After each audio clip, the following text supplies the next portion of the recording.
Liberté d'expression, liberté d'association, égalité femmes-hommes, liberté de conscience, droit de grève. Ces droits fondamentaux de notre démocratie sont protégés par la Constitution française. La Constitution est la norme suprême, ce qui signifie que toutes les lois doivent la respecter.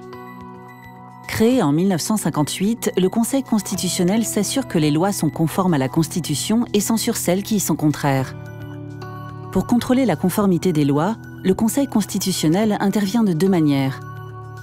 Soit après le vote de la loi par le Parlement et avant la promulgation par le Président de la République.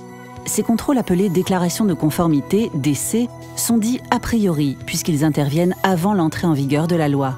Soit a posteriori, c'est-à-dire que le contrôle s'effectue sur des lois déjà entrées en vigueur.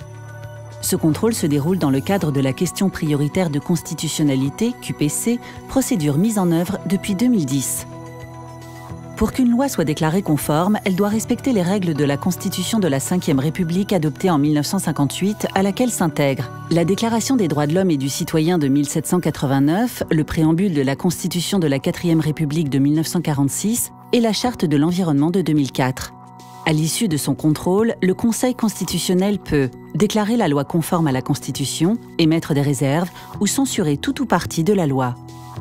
Le Conseil constitutionnel prend en moyenne une centaine de décisions de contrôle de constitutionnalité par an sur des sujets qui concernent directement l'ensemble de la population. Les libertés publiques, le droit du travail, la fiscalité, la santé, l'environnement. Le Conseil constitutionnel veille aussi à la régularité de l'élection présidentielle et des référendums et peut être saisi de contestations concernant l'élection des députés et sénateurs. Pour l'élection du président de la République, le Conseil constitutionnel valide et publie les parrainages de chaque candidat, il établit la liste officielle des candidats ayant recueilli au moins 500 parrainages, il surveille la régularité des opérations électorales, examine les réclamations et proclame les résultats officiels du premier et du second tour.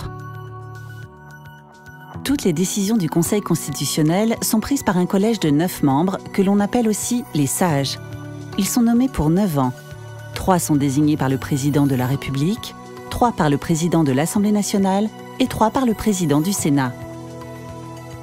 Les décisions du Conseil constitutionnel ne peuvent pas faire l'objet de recours. Elles s'imposent à tous, au gouvernement, au Parlement et aux juridictions.